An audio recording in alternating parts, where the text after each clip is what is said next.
Team Uno beneficiaries for the month of April 2025 Batch 2. Maricel from Tuesday Group. Hello po. Nais ko po magpasalamat unang-una kay God. Padalawa kay Mami Merna. Salamat Mami Merna sa tulong na pinadala mo sa akin. Pinambili ko ng mga gamot na to. Thank you Mami Merna.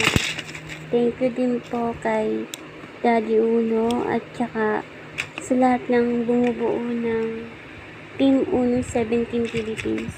Maraming salamat po. Salamat po. Ito na po yung mga gamot ko. Mami, Daddy. Thank you po. Thank you po ulit. God bless po sa inyo lahat.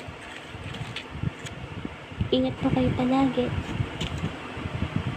Mami Marna, kahit hindi mo ako kilala pero pinadalahan mo ako ng pambili ng gamot. Thank you po sa thank you po Mami. Ingat ka po palagi. Salamat po. God bless all. Vivian Wednesday Group. Ito na po yung dumating sa aking pang-BP. Tsaka po yung mga gamot kong nabili. Hindi ko na lang po nakuha yung anong tawag dito? Yung pong resibo. Magandang araw po sa lahat. Ako po si Vivian Maningas. Nagmula po ako sa Celda 3. Ako po yung nagpapasalamat at ako po ang napiling beneficiary for the month of April ng Celda 3. Napasalamat po ako sa ating butihing founder na si Boss Uno. Maraming salamat po. Sa lahat po ng bumubuo.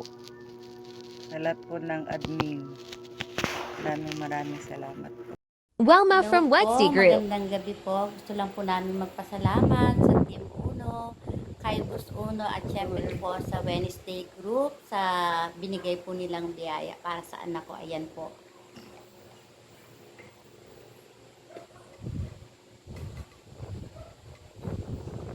Thank you po. Thank you po. Ayan, maraming salamat po sa biyayang pinagkaloob niyo para sa anak ko. Pagpalain po kayo ng buong may kapal at God bless po sa lahat. Maraming salamat po ulit. Bye po. Hello po, magandang araw po sa inyo lahat. Natanggap ko na po pala yung binigay niyo pong pambiling gatas po ng anak ko po at gusto ko lang pong pasalamatan si Daddy Uno, si